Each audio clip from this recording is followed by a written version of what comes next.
And then once we got engaged, I turned into a psycho.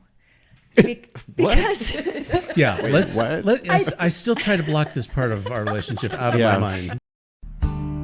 Take a girl and a guy, and they fall madly in love and form a family. Sprinkle in some counseling degrees and a doctorate, a dream of transforming relationships as we know it. And 20 years later, we give you power couple Dr. Ray and Jean Ketkodian. And this is their podcast, Couples Synergy.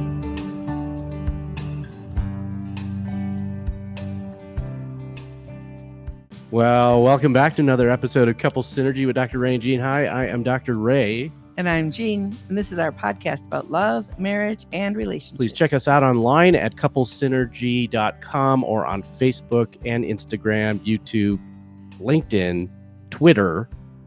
I think that's everything. At Couples Synergy. And please subscribe to our podcast, leave us a review, or send us any suggestions on topics you'd like to hear more about. And now on to Couples Synergy, an in-depth look at love, marriage, and relationships, where we bring you our experience helping thousands of couples transform their relationships for over 20 years. You know, every day we get to share intimate details about a couple's celebrations, disappointments, and everyday challenges. We've often wished these stories were shared because we know we are more similar than different. So we've created not only an avenue where you can hear about people's intimate lives, but an atmosphere, which we're in for the first time, where since people the come move, over to our home saloon pour a drink, and share their stories. People like today's guests, Sam and Kirstine. Thank you so much for being on our podcast today. This is the flagship, what is it, sail, or what do they call that when the first Episode. sail off? Voyage. Voyage, first maiden voyage of the saloon here. And you know what, if you take a look here, this stained glass here that Jean did, it's fantastic. This is the Lion and Scorpion Saloon. So our guests tonight, they actually own the lodge that we're doing the Couples Synergy Weekend Intensive Retreat. The lodge at Needle Rock. Look it up. Mm-hmm. And the lodge is actually right in between those two mountains. Or if you look on the other side, you know, back that way, then It's a little bit of a whiteout right now. you might be able to see it through the snowstorm. But, Sam and Kirsten, thank you so much for being on our podcast today. We usually ask, first off, we start off about if you guys can tell us a little bit about yourselves. How old are you? How long have you guys been together? And what do you do for a living? And I'm Sam Kimbriel. I'm a 61, which is tough. As I passed 60, I realized that there are things that if you're going to do it, you better hurry. And so, like own a lodge? That's right, like own a lodge, for instance. And I'm a serial entrepreneur who bought and sold businesses and real estate and all kinds of stuff through my career, and also. Grew up in a family in Denver, in Lakewood, outside of Denver, and I just grew up in the Rocky Mountains and hiked a lot and fished a lot, and also really just enjoyed lots of great friendships over the years and that kind of stuff. So it's been a very special thing to move to the Western Slope, leave all of our friends who now are moving over here, which is really funny. We're 5 hours away, and I think we've sold 5 or 6 houses to people that we know who don't tell anyone else. It's getting crowded over here. We're trying not to. Can you guys tell us the story of how you met? So we were both in real estate. I was investing in real estate, and she was a realtor, and she was officing with a guy that I was doing quite a bit of work with, and I was working on a deal that was in foreclosure. It was this lady who was about to lose this property, and so we were trying to kind of rescue her. And this girl shows up at the courthouse, who this old guy had sent up to say, hey, why don't you help this deal? See if you can help it come together. And we just started kind of chatting, and it was like, there's something kind of neat about her, and I think she maybe felt the same thing. And both of us were dating other people, and so it wasn't like there was any real relationship thing there. But 6 months later, when we saw each other again, we started looking at real estate together, and every once in a while we kind of go to lunch after we were looking at real estate, and then every once So in you a while. guys weren't dating, but you were going to buy a house together? Well, no. I was showing him property. In fact, one of the things we I tell was people. showing him investment property. It's an investment. That's right. We tell people, if you don't have enough commitment to get married, don't have enough commitment to get on a mortgage together. Right. It's just, Yeah. we've seen so many of those deals blow up. But then we get to sell 2 houses to 2 other people. So it's, but anyway, we started spending some time together then, not looking at real estate and just having lunch. And then one day we were talking about going out, and you said, Well, he asked me to dinner one night, and there was no real estate involved, just dinner. And I said, here's the deal. I want to get married. I want to have kids. I know you've been there, done that. If you're not interested, let's not waste our time. He's like, but it's And- just dinner. I know, right? I don't know. And he said, Pizza Hut. he said, you know what? My favorite thing I've ever done in my life is be a dad. And if I found the right person, I'd do it again. And I said, great. What time are you picking me up? And so we did. The rest is history. And that was about almost 2 22 years years ago. ago. Yeah, we 22 dated for years about ago. 2 years and or a year and a half, and then got married. And we are celebrating 20 years this year. Pretty exciting. What did you guys think about each other before you made that statement? And obviously, you were This- sort of choosing to hang out a little bit. And realized we'd spent quite a bit of time together as Yeah. friends, where we were just really spent time as friends, but also really in a work relationship. So we had another colleagues. reason to be there, right? Yeah. It wasn't like we were just saying, "Oh, we're just going to be together." And so that was it's interesting to see each other in that context. She was very smart. She had no idea how old I was. She thought I was a lot younger than I probably am, and I thought she was older because she was very smart and had a business of her so own. 41 and 27?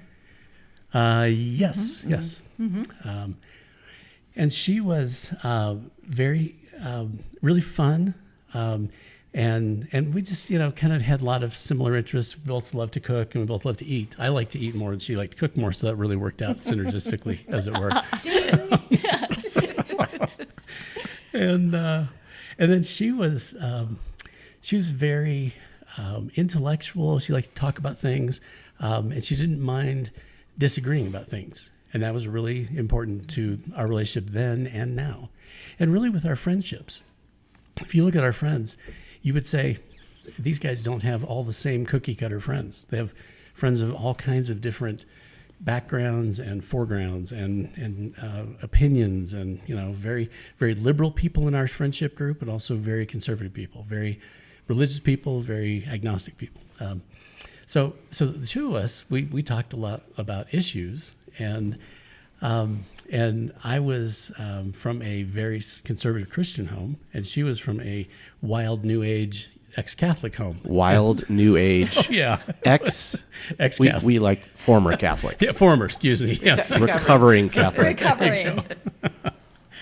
So we didn't really, there were a lot of red flags for us going, we really have such different beliefs and value systems. And so that was a challenge, I think, to our relationships. And, we may not necessarily ever really date seriously, but we like hanging out with each other. We played Scrabble a lot. We did. It was, Wow. It was crazy. Dinner and Scrabble. That was our thing. Who would win? That's amazing.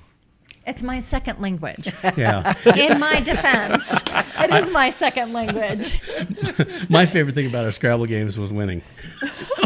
Because I figured out that if you play Scrabble with someone who doesn't speak this language all that well, it is so much easier to win. And That's why- Don't It was- speak this wow. language. And I all didn't that well. Wow. and I didn't tell her that for like 2 years. Wow. Truth is coming out now. Wow. That's why I play on the easy level. Eggs. It's like I'm going to win. There you go. There you go. You Appreciate it. win every time that we play, by the way. Hey, I can't come up with words like longer than 3 or 4 letters. Maybe we should play sometime. Yeah. We should. And you know what's interesting is I'm a terrible speller, but it's mathematical to me. Oh, yeah. And so I don't always know what the word is or how to say it, but I know it's a word. It's kind of weird. Interesting. Yeah, there you go. There you go. And I always want to throw German words down, and he says I can't. So, Doesn't German. count. Let's right. reverse that. Play some German. right? That's right. See? I'll tell you Yeah. who'd win. Yeah. Yeah. So what were some of your thoughts about him before you put Well, the ultimatum out there? Well, the first day that I met him at the Taj Mahal in Golden, I walked back out to my car, and out loud I said, if he's an eligible bachelor in Golden, why don't I know him? Yeah. And then I went back to I was in a pretty dysfunctional relationship at the time. And that was, it was a fleeting thought, and that was it. And then when we ran into each other 6 months later at the coffee shop in Golden, and we were both out of our dysfunctional relationships, then it was kind of fun. And we started. So he stood out to you. Yeah. Yeah, absolutely. There was something kind of right away. Yeah. And we really clicked. And it was funny, the gentleman that I shared an office space with, we had competing real estate companies, he and I, but we would help each other out. And so he called me that day and he said, hey, I'm out showing property, but I have this client at the courthouse. Can you meet him and can you go help? And it turned out to be Sam. So I got there, and just right off the bat, I walked in, I'm like, hey, you must be Sam. I'm here to help. And just right away, we really got along well. And I don't know if JW maybe had some plans, because he used to tell me all the time, you know how old you are? The odds of you getting struck by lightning are higher than you getting married at this point in your life. Wow. Yeah, he was awesome. Sunshine and rainbows guy there. Yeah. He was a great guy. And then he said to me after that day, he said, well, you should come to closing with me tomorrow. I said, J-Dub, why am I going to closing with you? It's not my client. Why would I do that? He said, well, you should just come. And so then I went the next day to closing. I don't know why. I just sat there, looked pretty or something. And then we didn't see each other for 6 months.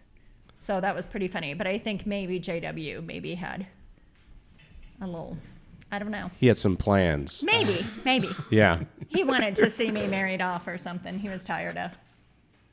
So my question here is, was Sam wearing the cowboy hat? He was not. He wasn't. He was not. I was a city slicker back then. Oh, you were driving a city slicker. That was before we moved to Crawford. I was driving a BMW convertible. That was the problem. And what'd you drive here tonight? Yeah, an Audi. An Audi. Yeah. That's true. I almost didn't date him because of his car. Really? I was like, BMW driver, they're not nice on the road, right? That's right. Actually, Right. the statistics show that BMW drivers are the worst drivers. Really? They're They are. aggressive See, so I've and gotten rude. better. Yes. Yeah. And so, but So anyway, you were willing to look past that. I was. Yeah. I Yeah. was. I'd drive the Tahoe to pick her up for the first date. I think you did actually. Oh, well, yeah. okay. So Yeah. It was no tough. cowboy hat. No cowboy hat. No. All right. No. Nope. I think I had hair back then too, which was exciting. You did. too. You had hair. Yeah, a little more at least. So what was it about each other that you fell in love with? Oh man, there were so many things. Let me count the ways. So I have to say this. Seriously. Really, the first thing she fell in love with, we're at lunch, kind of our first lunch together, and we'd just been looking at real estate. Go to lunch, and she's like, we're having this really nice conversation, and she says, I wasn't going to share this publicly, but whatever. Oh, okay. Well, in that case, I better not tell. It wouldn't be the first time. Wait till next on our week podcast. when Sam says something stupid. So we're sitting there. And she kind of looks at me. She says, "Are you like, like spiritual or something?"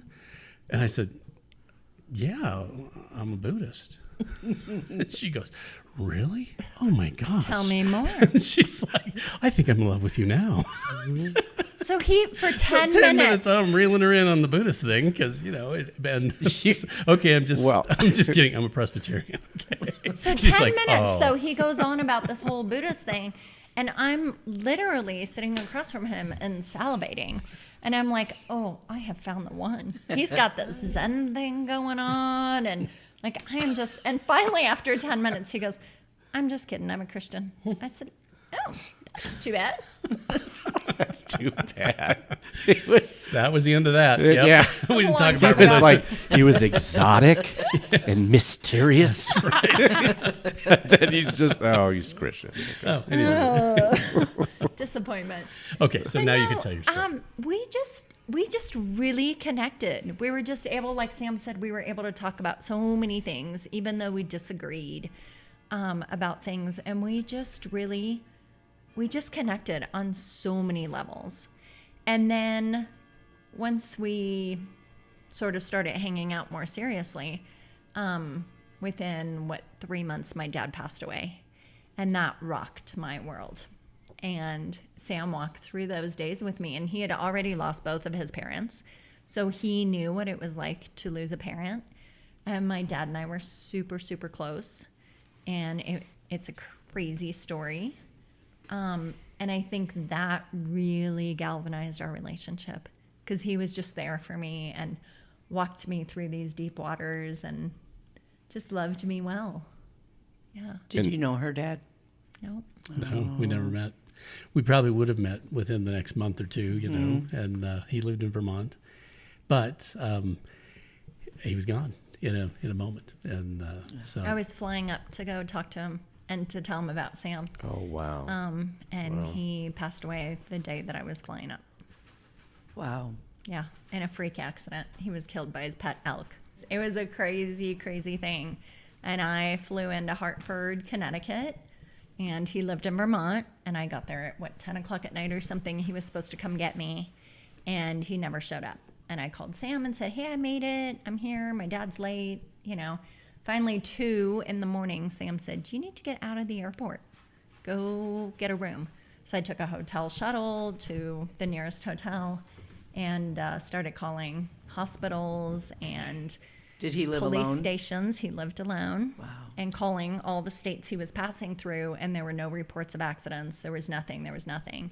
So I waited until 6 o'clock the next morning and called his neighbors and his best friends. And I said, hey, you guys, I'm here in a hotel room by myself, and Dad's not here. And she said some choice words. And I said, yeah, I know. And she said, I'll call you back. And half an hour later, I got the call. And I'm in a hotel room all by myself, 3 hours from anyone. And you're like 28? 20, yeah. I think you were younger than that. I think you I were was 27. Yeah, I think I was 27. Had just bought my first home. Had just convinced my dad to come down and help me. I bought this horrible fixer-upper fun house thing, and my dad was going to come down and help me work on it. And they found him outside with his elk. Wow. He had lots of pets, and he was a rescue guy, so he'd rescue animals. Wow. Wow. That is quite a story. It's crazy. So you said the neighbor had some choice words to say, and you said, yeah, I know. Why is that? I just knew.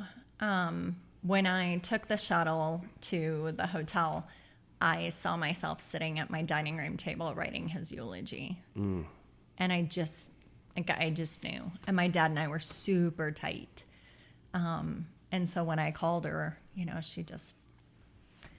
And Kind of like everybody knew something was bad. yeah, and then she called me Like back he would half an hour not later. have been there. He would Right, he would have figured it. He didn't have a cell phone or anything, but he would have figured out how to come get his little girl at the airport in the middle of the night.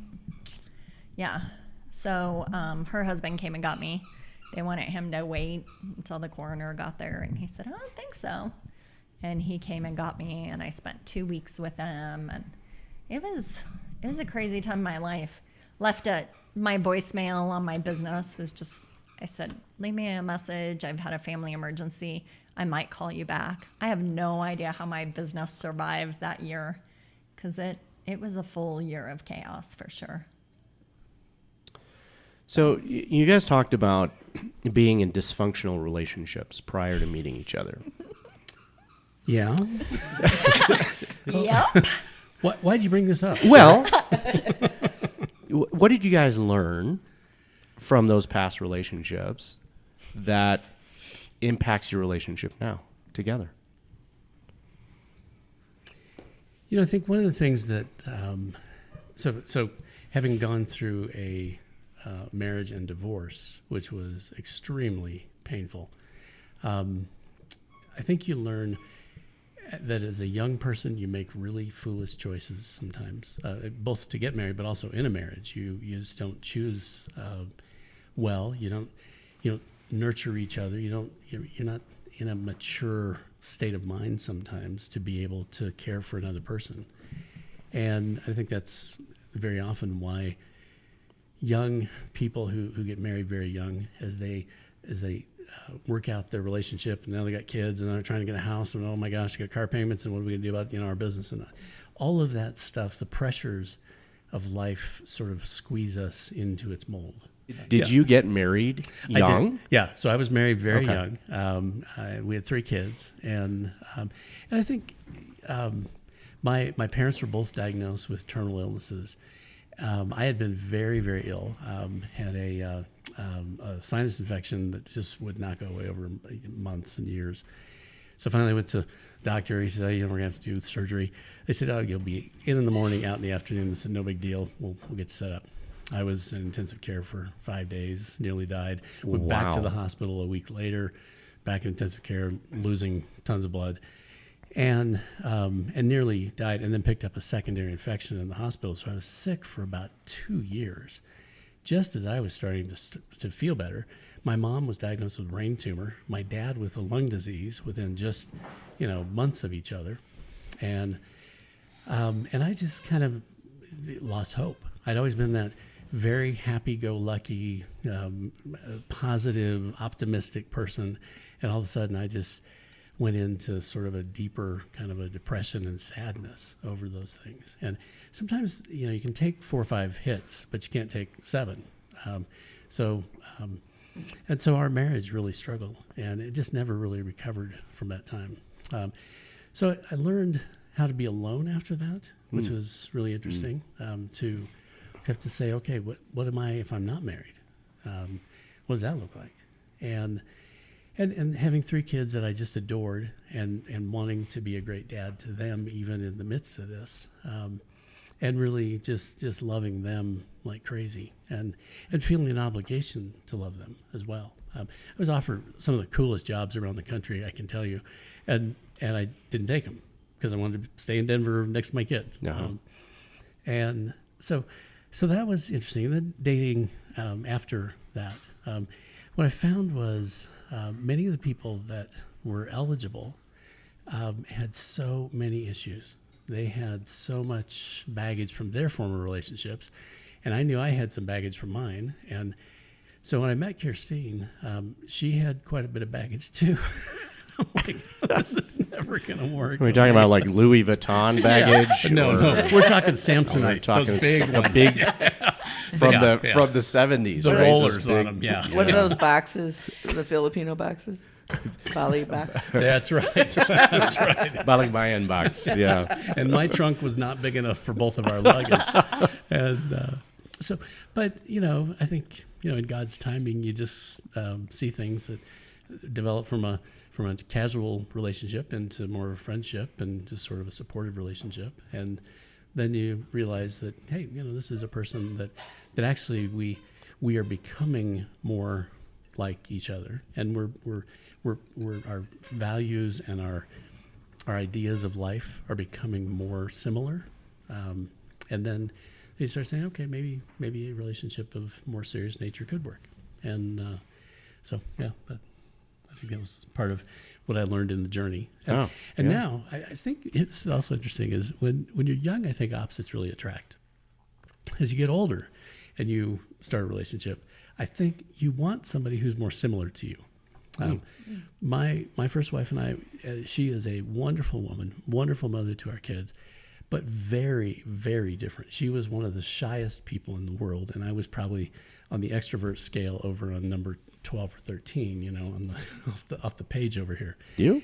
And so I know it's hard to imagine because Right? I'm such a wallflower Mayor now. It's Sam. hard to. I don't know what we're It's- talking about here. Yeah, I've changed a lot. Mr. Connected throughout the entire Western slopes And I'm here. a closet introvert, But so I fake it well at least. yeah, she's a learned extrovert. But we just had a lot Osmosis. more in common. She's learned through osmosis. I right? try to. I rub up on Yeah, him. yeah. So anyway, I think that was part for me. What do you How think? about for you? Not to get involved with an addict. I had a problem sort of wanting to help and rescue, and Sam is, I always tell people Sam's the first guy that I ever dated that wasn't an addict or had an alcohol problem. However, he does have other addictions, like real estate being one of them, and that's what brought us to the Western Slope. But that's a much healthier problem. One makes you money, Right? The The other one Spends You lose it all. makes you lose it all. Right. Yeah.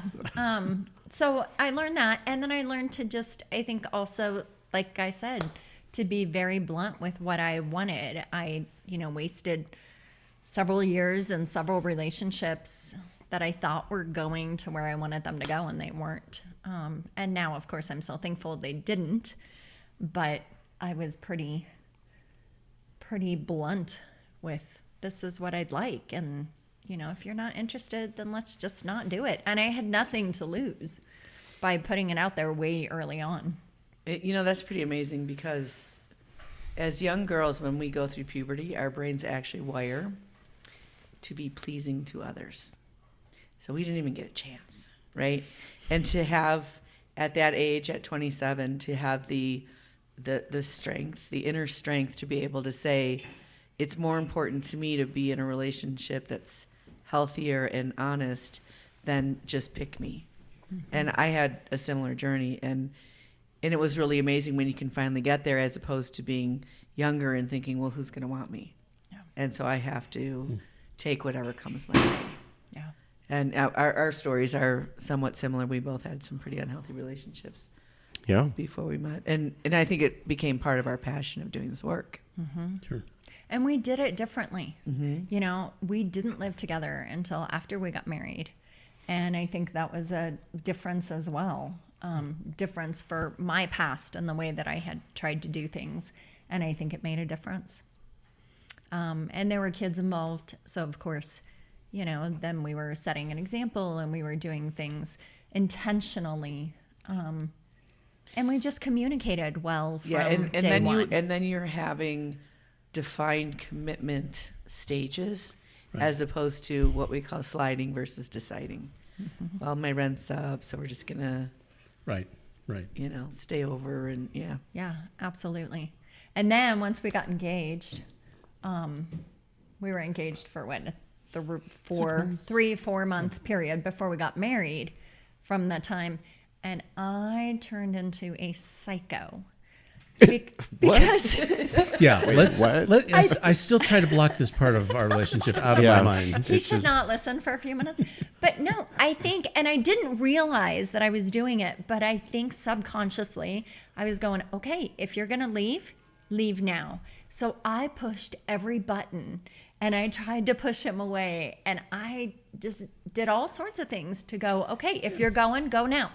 Because once we do this I do thing, we're not going anywhere. And so if you're going to leave now. And I was not very nice for a period of time there. Why do you think you did that at that time? Because she's evil. I mean, down deep. On the surface, she mean seems that nice, doesn't she? Tonight? sincerely. Yeah. A loving place. Yeah, right. Aren't I nice? I didn't realize that I was doing it. I really didn't. And Sam pointed it out to me the night of our wedding. Wait, you have a similar story? The night of your wedding? Hey, Uh-oh. that sounds familiar. Uh-oh. Really? Ah. I think that testing comes from that place of self-protection and perseverance.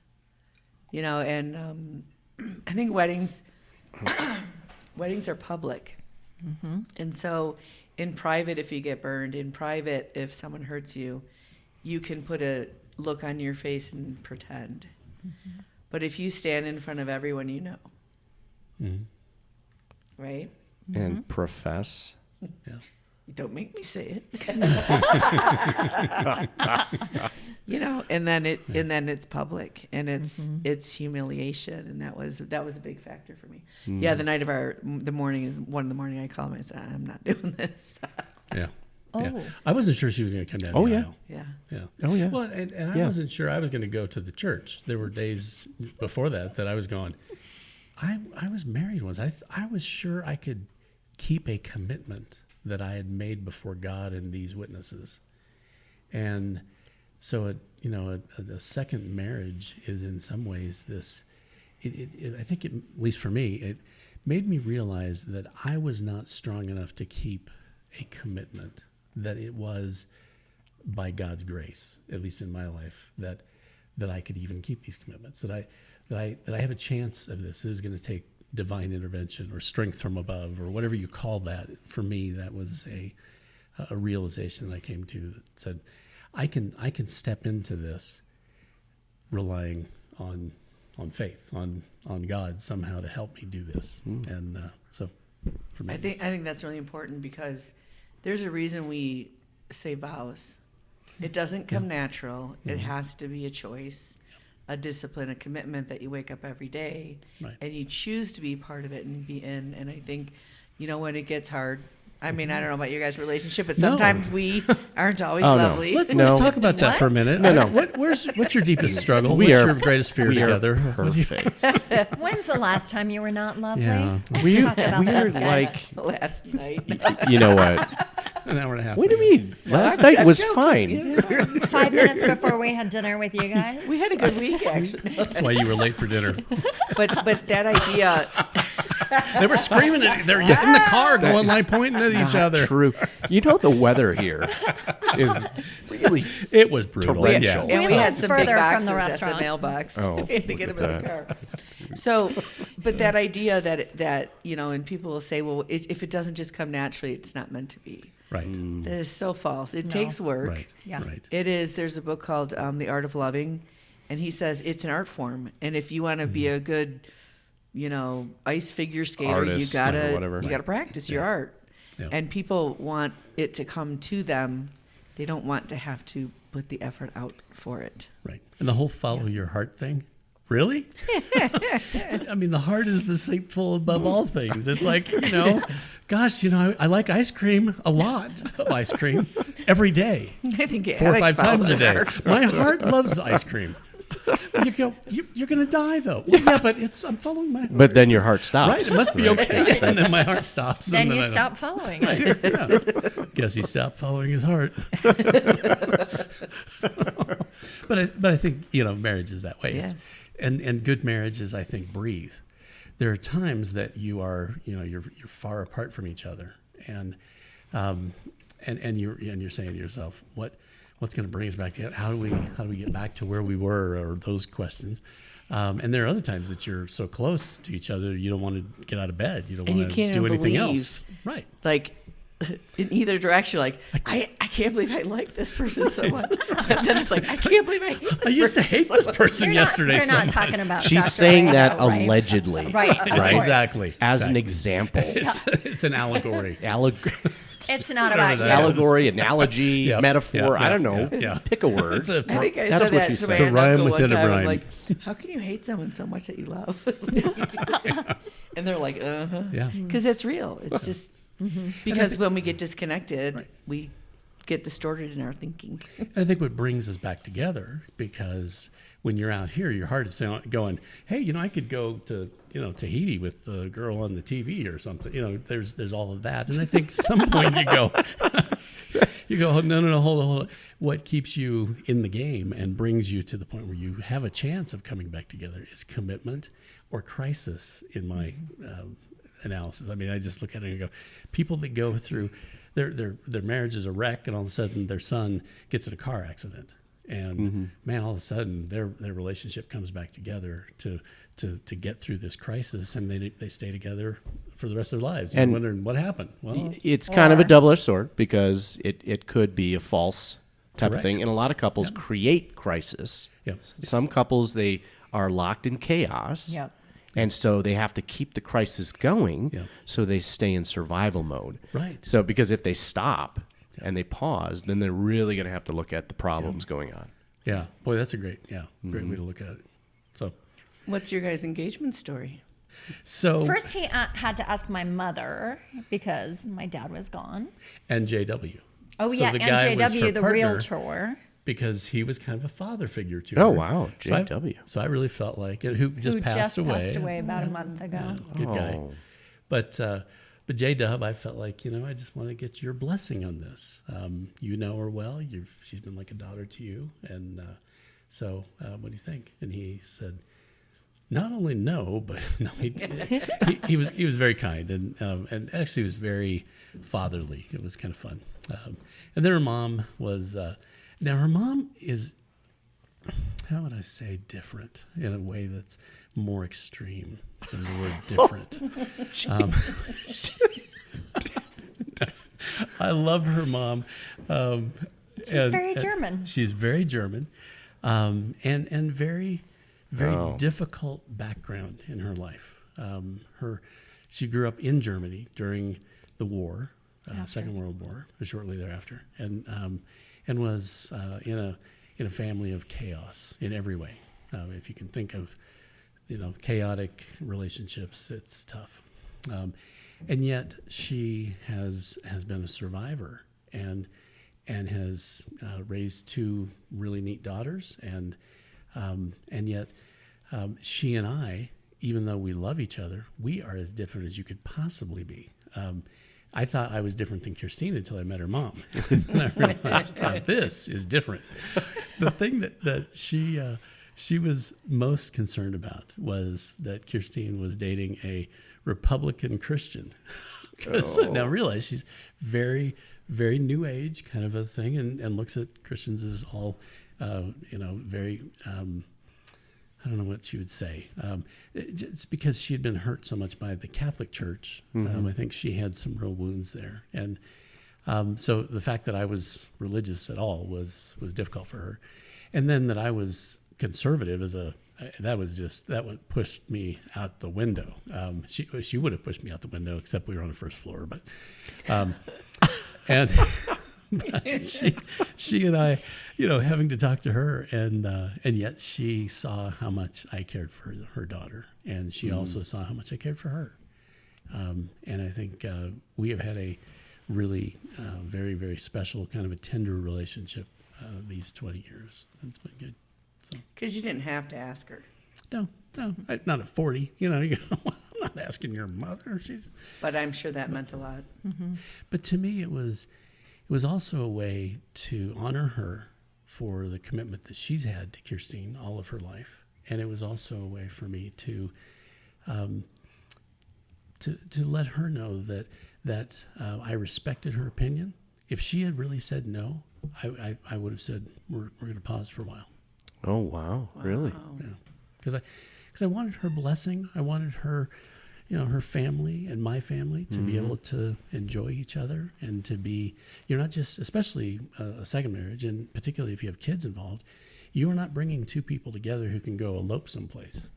You're coming back into the family, to community. And How old were your kids at the time? our oldest was, I think he was 18, 17. 17. And then we had a 14 and 10. 10-year-old. Yeah, those were tough Wow. ages. Yeah. How was that for you? Yeah. Yeah. She became an instant mom at 28. So imagine Right. the joy of that. Right. blessing. So how was that for you? And how was the kids' reaction? They And, were good. and I'm going to stoke the fire, because here in Colorado, you have to stoke the fire Right. at night. Oh, I thought you were talking about stoking the fire No, of our I thought this conversation was right stoking now. the fire. Well, yeah. I could do that too if you guys would Put some like. wood on but- the okay. But you literally mean I literally You have to literally stoke mean, the fire. yeah. There were good days and there were bad days. It was hard, and each of the kids took it and reacted in different ways, and we've worked through a lot in 20 years, and I think we're in a place now where it's really good with all three of them, and bringing the fourth one into it. They all have a really neat relationship together. They all have a really neat relationship to Cooper, independently. But it's been a long road. It's been a 20-year or 21-year road. Yeah. Yeah, I really love that you say that, because we're also a blended family, and it is a long game. It really is. And there's talk about extra baggage. Oh, yeah. They all had their own backpacks as well. Right. Yeah. And that's so much for them to navigate. And Ray's only 14 years older than my sons. You were 10 years older than your stepson. And confusing. And it can become something very beautiful, and it isn't an easy way to get there. Yep. But it's very possible. And, I know for Alec, our oldest, he could never have been the man he is without Ray. He did not have a guy in his life that was ushering him into manhood. And as a mom, I couldn't teach him. Mm-hmm. Right. And I know there's a space you held for them that helped them be men in the world, girls too. Two girls and a boy, and we have 2 boys now. And to role model a different type of relationship than they saw with you and your ex-wife. Absolutely. And, it doesn't mean that when we all get together for the holidays, there aren't hard moments. But even if they were all our kids, there would still be hard moments. It's just family. Well, and we're it's finding that out now that our relationship. kid is older. It's like, it's not that much different. Yeah, But the bond is different. of course.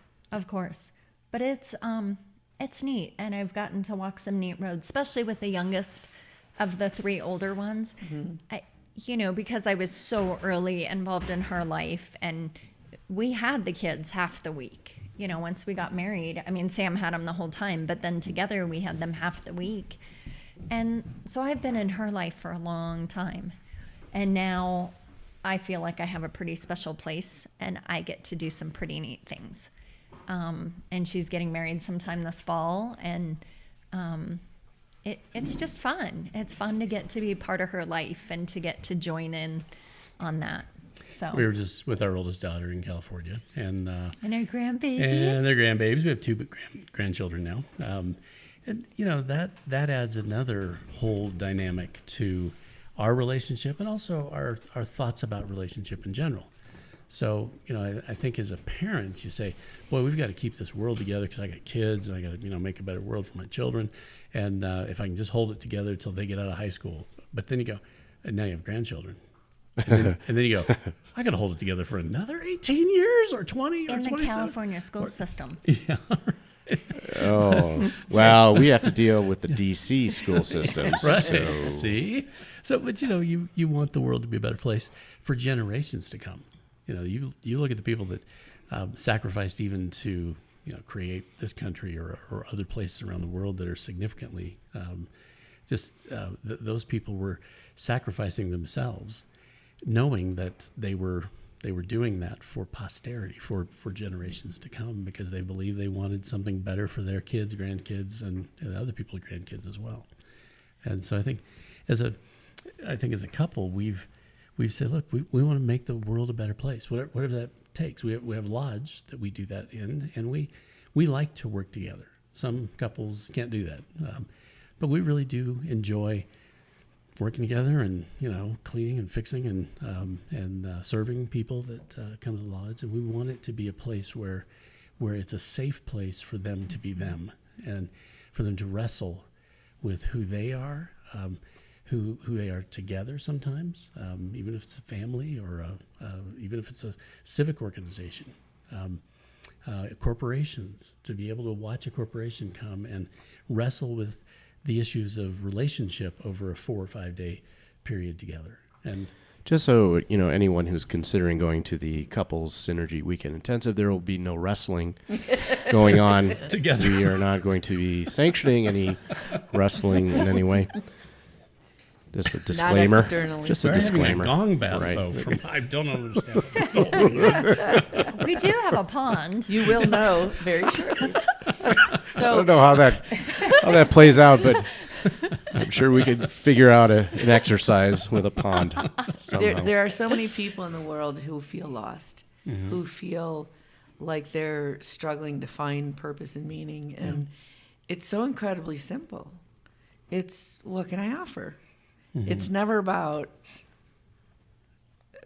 what building can I put my name on or something like that. It's I'm capable of holding a door for someone or parenting someone or whatever it is. And that idea of, well, now I got grandkids to worry about, what this world's going to look like and what they're going to leave for me. What's my legacy? And we've got that so backwards. And we need those things to help us stay together during those tough times. And you guys got 13 extra bedrooms, so you could go sprawl out if you need to. We don't have to leave. We can just leave that wing. We try over there. to only do that during times of I'm leaving you. COVID and radiation. But that is so important to get when your mindset gets right. And maybe it does take some maturity to get there. of what can I offer? Mm-hmm. And you feel so much fuller and more purposeful and meaningful when you stay in that place rather than what can I get? Right. Absolutely. Yeah, I had a friend who was a psychologist years ago who said friendship is always about something else. And what he meant by that is that it's always about, some activity, or your workmates, or you're in church together, or you're in a civic club of some kind. And that the friendship grows out of that. And It's a common bond. Right, Yeah. right. And I think Proximity. I think marriage is that way as well. And I think marriages that start out about something else, they went to the same high school, or they, have the same, their parents are in the same town or whatever. At some point, they better figure out what this something else is. And for us, that something else was serving. And if we serve together, then our relationship has this output that it's not all just us looking at each other going, man, we just got to build a strong marriage. it's like, no, we have to build a shed over there by the so that we can serve the next group that's coming in or whatever. Well, I mean, what you are actually talking about is evolution. Is that a marriage has to evolve, Right, right. And there needs to be this forward progression where a couple's working on something, they're moving forward, they're reaching a goal together, and then that next goal and the next goal, and not in the sense of we need that chaos, Right, right. but we need something that we have a common vision about, Yep, yep. right? And a lot of couples, they end up divorcing because they lack that common vision. Especially when their kids leave, right? You were saying a minute ago, it's like, Absolutely. man, when kids leave, it's all of a sudden like, well, we've been doing kids for all this time. We've been soccer games and making sure they got to the best schools and the best college, and now they're gone. And well, what do we do now? Yeah. Well, it's just about us. Oh, we're going to have retirement, or we're going to spend all of our time traveling together without any mission. You're not on mission then, and you better figure out a new mission. Right. And a lot of those couples, they've been separated for so many years. Yeah. Yep. And now it's like the kids are gone. Now we're going to rejoin together. Well, Right. how do you do that? There's so much of a gap between. Yeah. So our listeners are probably thinking in the back of their head, I heard COVID and I heard radiation. Oh yeah. And they're like, what is that? Wait, what was that? So maybe we can rewind the tape here and go back to that and talk a little bit about that. Yeah. So about 5 years ago, we along with a lodge, we decided to start a restaurant because we were insane. And Only one of us. And I'm a real estate guy. It goes back to the addiction thing. And so I bought an old restaurant building. And I heard it was wonderful. it was by the way. good. Thank you. Yeah. It was fun to do it. And we did it with as much excellence as we possibly could. But 2 weeks after we opened, after spending 8 months preparing a building, getting it ready to go, and getting the staff ready and all that, Kirstine was diagnosed with breast cancer. And you would kind of think a young, healthy person with breast cancer would be probably the best option. Is you want to be young and healthy, be able to fight it. But usually what that means is that it has overcome your immune system.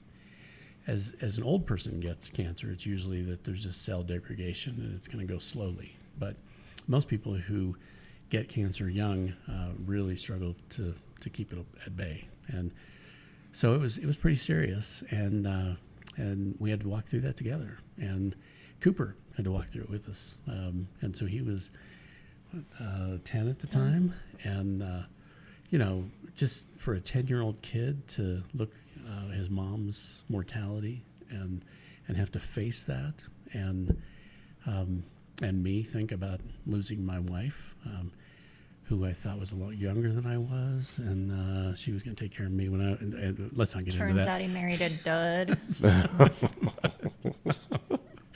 No, but we really did. We had to really, lean into each other, lean into our faith, lean into some of our community. And we had just kind of moved to this area. So again, most of our real friends were on the other side of the slope. And we're 5 hours away from family, friends, kind of out here alone in the Wild West.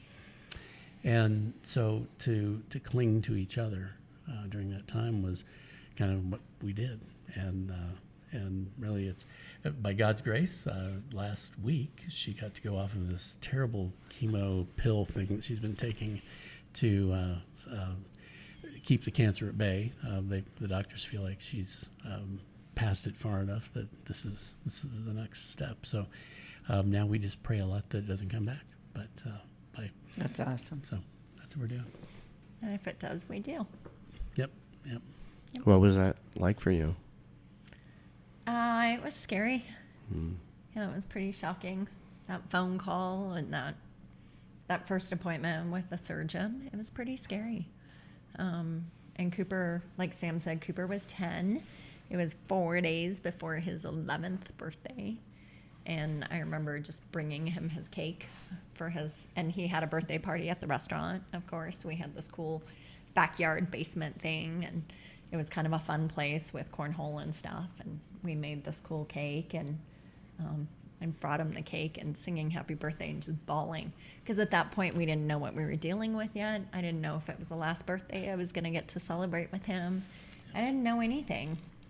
But the three of us really kind of tightened up and got through it. And we had just some precious, precious memories during that time. And here we are 5 years later.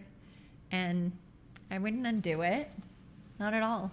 Because there were such precious moments in it. And it's a journey, and it's, part of our story for sure, and gives me a way to connect with women now that I wasn't able to. And but it was definitely scary. And then, it was all the emotions, right? You go through all of them for sure. But coming off these drugs 20 days ago actually is pretty exciting. And so now we're seeing, kind of waiting, going, okay, what is this going to do coming off? Like, what are we going to have to deal with coming off? So we're still waiting to see. So far, so good. But, we kind of live in this strange world where everyone's trying to be the same. Yes. And we're losing the masculinity, and we're losing the femininity. And there's so many women struggling with, so I'm assuming these pills affected your hormones. Very much. They were estrogen blockers. Yep. Yeah. The same kind that they're giving young women right now. Right. To try to keep That, them. oh, by the way, cause cancer. Right. Just a different kind of cancer. Isn't that sad? Yeah. And, to me, it's so complicated to think, so there's this little chemical drop in me that is creating these crazy emotions. Or are they real? And I know for me, being on the other side of menopause, there was a moment I knew the difference. And I don't know what that's like to have that done, artificially, because you're taking medicine for that. And you lose your mind a little bit. You have invasive thinking that you don't know where that comes from. And the power and the beauty of being female in this world. And there's a craziness and a sacredness. What did you learn from that experience? And I treasure that, right? I am one of those women that loves being a woman, and I would not want to be anything else. And all parts of it, the mothering and just all of it. And I think I embrace it pretty well. And it was hard, and the emotions were definitely at times all over the place, especially when I first started taking these blockers. But we talked about it as a family, and we said, you know what, during this time, I tend to wear my feelings on my sleeves anyway, but we really talked about, as a family, we're going to do this, and we're just all going to be raw. And when we're sad, we're going to be sad, and we're not going to put on a happy face, because this is going to be hard sometimes. And when we're angry, we're going to be angry. And when we're tired, I did 7.5 weeks of radiation, and it was exhausting. I had a 5-minute long appointment. It was an hour commute each way. And there were times I would get home and I couldn't get out of the car without help. I was just exhausted. It just really, really, and we just said whatever we were going to be it. and we weren't going to take it personally. And if one of us snapped or one of us, we were just going to have that time. And I think to give ourselves that permission, and it was even more, we talked about, you know, after we were engaged, I became crazy. And then the day we said I do, I dropped the crazy. And then 3 months later, I dropped it more. It was on pause. Yeah. I mean, That's okay. it was a gradual decrease, but I definitely, when he said I do, like I just exhaled and kind of, it was like, okay, like he did this and he's in. And I was able to let down a little bit. And then I think as time went on, I was able to let down more and more. And I'm like, okay, he's not going anywhere. We're in this together, no matter what. And I think during the cancer, we really saw that in each other. And it was like, we are just going to be, and it's going to be okay. And there were days that were really, really hard. Yeah. And there were days where we were really scared. And there are all the days that you wait. You know, they cut on you, and then you wait for results forever. And then you wait for other results, for other things, to make other decisions. And it was intense. And we had just opened this restaurant. And it was, you know, we had a staff of 50. And it was a lot. But it was okay. And you guys were running the lodge at the same time, right? Right. Yeah. Right. Oh. Yeah. Yep. Okay. Yep. And other stuff. I'm a real estate guy Yeah. too, so And all I'm the other selling stuff real he estate. does. Yeah. Right. And we never really let go of anything, but just to have the permission to be and to lean in and to just know none of us are going anywhere. Mm-hmm. No matter how hard The the steel sacredness gets. of that and the sacredness of women are so much, we're designed to pay attention. We're designed to pay attention to, you know, you saw the dog just came over. I knew he had to go out. Did you guys know that? Yep. Yep. But nobody else probably, you know, it's like you have this thing and you pay attention, and so many women try to lock that part of themselves up, and they tolerate so many things they shouldn't, and they get so far into a relationship before they start speaking their truth. And I promise you that is hurting your partner as well, because if it's good for you, it's good for your partner. And if something's going on in your relationship that isn't okay with you, it's probably not okay. And to find that courage to speak your truth. Yeah. Do you think it helped to have a common enemy? Cancer. You know, The cancer. the cancer for the three of you to be able to deal with, you know, all of the hormonal fluctuations and the ups and downs and all of that, is that you had this common enemy to all focus on. Common enemy and a common hope. Both. Yeah. Both. We leaned pretty heavily on our faith during that time too. And Cooper was just, he was pretty stable through the whole thing. Like he was just like, I knew you were going to be okay, Mom.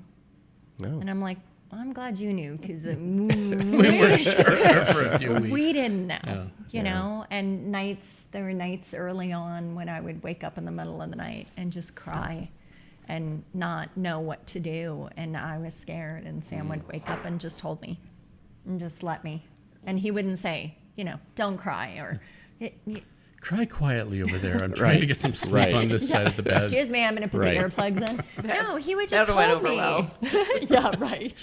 Well, and you were talking about, you know, women and dealing with those emotions and all, and even the crazy parts.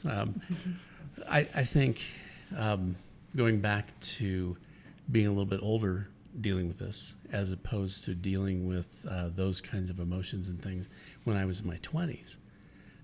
The way I think about them today is I appreciate them, for one, and I don't take them as an assault on me. You don't take them personally. Right. She could be really upset, but it's really not my fault. And when I was 20, I thought it was my fault and I had to fix it. And now I got to, you know, Sure. my goodness, I got one more thing I got to do now. I got to fix my wife, because, Right. and I see why men oftentimes will kind of check out of a relationship because they can't fix it, because there's no fix to it, right? And at the same time, they start to become kind of cold toward it. And I do a lot of kind of executive coaching and stuff, and have done that for years. And it's like I talk to these guys who are at the top of their game in their business, I go, the reason you spend so much time here is because it's harder over there. It's your house. It's way harder. Well, the difference is intellectual versus emotional. Well, you can succeed at work. Right. I can fix it here. I tell people what to do. They go do it. I tell my wife what to do. She resents that for some Throws reason. things at me. So, right. Because, yeah. Right. And so, I got the solution, right? right. I told you what to do. Have you ever seen that? There's a little video clip on YouTube. It's like, it's not about the nail. Oh, yes. Have you seen? Have you guys seen that? Yeah. Right. She's got a nail in her. I just feel this pressure. You just take the nail. It's not about the nail. Stop trying to fix it. Just listen to me. Right. But I think walking through cancer for a man is also hard because they're Right. used to fixing, Yep. right? And they can't fix this. Nope. And you wouldn't believe how many, well, maybe you guys would, but you wouldn't believe how many men leave their wives while they're battling cancer. Oh, no, yeah. And I think it's because they can't fix it. You Sure. can't take the nail out, right? You have to just go through the process, and it's hard. Because it's a powerless feeling. Yeah. Right. Yeah. You and can't. men don't like feeling And there were powerless. dark days for him too, Yeah, where you he bet. didn't know what to do, and Or I was just couldn't sad that I fix might it. lose my wife, or I was sad that I lost the wife that I had, 3 weeks ago, because And the she's lifestyle. different, because Yeah. she's and she needs care in a way that she didn't need it before, and she's not the, she's not the caregiver now, she's the caretaker, and I better step up to that. And so, I think men have to wrestle with who they are as well, not just what they're doing and how they feel, but what kind of a man do you want to be? And with Coop, Absolutely. he and I had that conversation quite a bit. What kind of men are we going to be? Are we going to be men that take care of our mom? Are we going to be men who care for somebody who could be very, very, very sick in the next 2 weeks, 2 years? I saw my mom die of a brain tumor. It was horrible. My little brother just lost his wife, so the two most significant women in his life both died of brain tumors. You just go, how? But you have to decide what kind of a man will you be at that point, Yeah. and who are you? I've seen women make enough food for months Right. because they're going to go have a procedure done. Yes. Yeah. Yes. And they got 4 kids and nobody pitches in, and they're not babies. Right. And they're like, if I don't do it. Nobody will. Who will? Yeah. And there was this real, before my surgery, there was this real nesting thing. It was like being pregnant. I'm organizing everything in the house, and I'm doing all these things because I know there's a period of time, where I'm not going to be able to do, things will get done. And Sam and Coop did an amazing job at, filling in. But it was like this real natural womanly instinct to just put as much in place as I could before. I don't think I have that. That hurts. I wouldn't be thinking. Beg to differ now. I would not validate that, I know women go through that, but but I I don't wouldn't have. deny it. I didn't expect it. Yeah. And then all of a sudden I'm realizing I'm, Neither you know, confirm nor deny. Not confirm nor deny. that's right. I played that bit. But it is, and I've seen people like really to such an extreme where it's a detriment to their own health how much they're doing it. Yes. Yeah, Yes. I didn't do. Yeah. I didn't do that. But you had those surprising moments like, why do I care so much? Why about am I this? organizing my sock drawer? Why do I care? And part of it was she would do things that were completely compulsive. Your clothes were in perfect arrangement in the closet. They're before. not in the right hue. Right, but it was something that she could control. Yeah. I can control this when I yeah. can't control cancer. I have got this big Yeah. uncontrollable thing over here, and this I can take the clothes and put them in the right order. And and for me, looking in on that, to say, okay, I see kind of what she's trying to do. Yeah. She's Did you try to stop her? this sweet soul is trying to hold on Yeah. to the little bit of sanity that she has, and she did, Yep. and she still does. So last question. Yes. finally the last question. Oh my gosh. It's a 7-hour gonna- podcast. We're going to get you a T-shirt. I survived the Couple Synergy Is this podcast. a sleepover? We do have bedrooms over there. So. We only got 3. We don't. Yeah, have we don't have 13. 13. I But didn't bring clean underwear. Though, so. My mom would never let me stay overnight if I didn't have clean underwear. I'm sorry, go ahead. What is it that your partner does that you know they love you?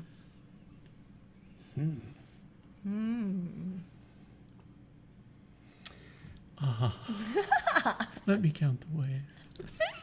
Are you going first this No, time? that is going to be the title of your podcast. Let me count the ways. I think it's the look, right? That look that we sometimes, even when we have a big event happening at the lodge and we're crazy for days and we're serving, even in the midst of that, you know, let's say we have a wedding and there's 100 people there and it's just craziness or whatever. Sometimes we just will glance and we'll do the look and we both just know, I think. Mm-hmm. At least I hope he knows too. Yeah. But I think it's like it's that little tiny thing. I mean, there's a million other things as well. We're disconnected in a million ways, but for this second, we're connected. Yeah. And And it's we like- both know. It's like touching back to home base. Over the chasm. Yeah. Yep. Right, right. Yep. Yeah. You know, I mean, she's a fabulous cook, and she cooks for hundreds sometimes, and I think for Coop and I both, we know that that's her love language. You know, the 5 love languages, that's not one of them, but for her it is. That's her the 6th. And I had to realize that and start eating a little bit more. And so I'm always about 10 pounds heavier than I should be. The 6th love The 6th language. It cooking. is. You heard it here first. And she will be the cook on the Couple Synergy Yes, weekend. She It's will. She will be the cook. It's my new book coming out next week. And so for her, that becomes something that she can express her love to us, and it's all everything else as well, taking care of things, and Like you I know, made you and- kombucha today. right, which is one of her Don't you have to ferment that? Yes. yeah it's- So you didn't make it today, right? Well, that's true. I poured it into the bottles Okay, today got it. for the second fermentation. Okay. yeah, and wow, it's a lot like drinking Drano, but it's supposed to be good for you. So anyway, But it's made out of love. exactly, it's right. the love, and so. You know, technically, it's got alcohol in it, so I don't think you can It have does. Oh, No, not that. Oh, I'm sorry. I get a priest again. it. Lent is almost over. That's right. But you know, we have a snuggling kind of a relationship, where we just like being physically connected to each other, and I think also we really have this sense of kind of doing life together. I don't think, even when I was, you know, rebuilding a company that had gone out of business literally, and I told her, hey, you know, I think we should probably step in here and see if we can buy this and rebuild it, and because there were about 350 people who were about to lose their jobs in May of 2009, and I called her and I said, you know, I think I have the gifts to do this. I think we can, you know, get the money together through investors or whatever. But I think we should do this because these people really, really need somebody to come in. And she said, well, if you think God's calling you to do it, I guess go do it. And I said, it's going to be 16-hour days. And Ouch. and it was. And I Coop said, was 2. yeah, I said for the first year, it's going to be that, and maybe, you know, down to 10 or so after that. But to get a company turned around, it is just a huge lift. It's like the big guys, you know, that push the rocks in the field or the big tires or something.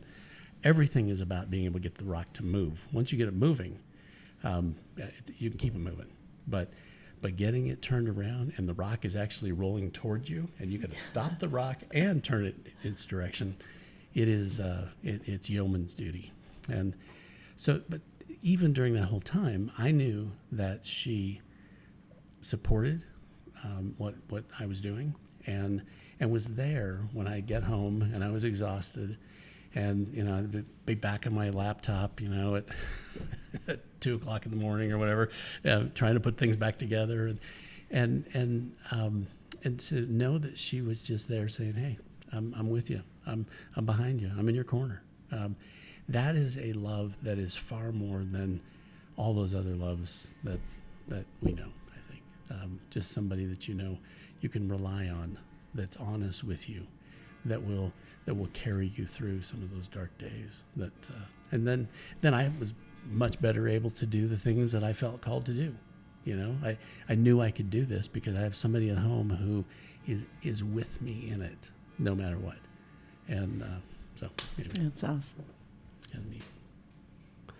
Well, Sam and Kirstine, thank you so much for being on our podcast today. All right, good to be with you guys. Thank you for being part of the Couples Synergy community, Good. which right now stretches over 250,000 unique downloads in over 140 countries. That's Wow. awesome. That's awesome, you guys. Congratulations. We're looking forward to meeting some of your people. Yes. Yeah. People have been sharing stories since the beginning of time to bond and heal and grow. And we hope that by you guys sharing your story, it's enriched your lives and the lives of our listeners. Good. Thank you. We do too. God bless you. We want to thank all of you for joining us today on Couples Synergy. Our passion is in helping couples and people have happy and healthy relationships. And this podcast gives us a fun way of bringing our knowledge and expertise to you, our listeners. For all of you listening, please let us know how you enjoyed the show. If you have any questions, comments, or topic suggestions, please email us at contact@couplesynergy.com. For more information about Couple Synergy and our programs such as Relationship 101, the Home Study Course, the Couples Weekend Intensive, which is coming up April 20 to the 23rd at the Lodge at Needle Rock, and our premier coaching program called Couple to Couple. Look us up online at couplesynergy.com. And if you know someone who can benefit from this episode, please download it and share it. And thank you for listening. Until next time, synergize your life and synergize your love. You have been listening to Couple Synergy with Dr. Ray and Jean Ketkodian. Couple Synergy was recorded, edited, and produced by Dr. Ray and Jean Ketkodian. Voiceover and music entitled Breathe and Let Go was recorded and composed by Gina Gonzalez.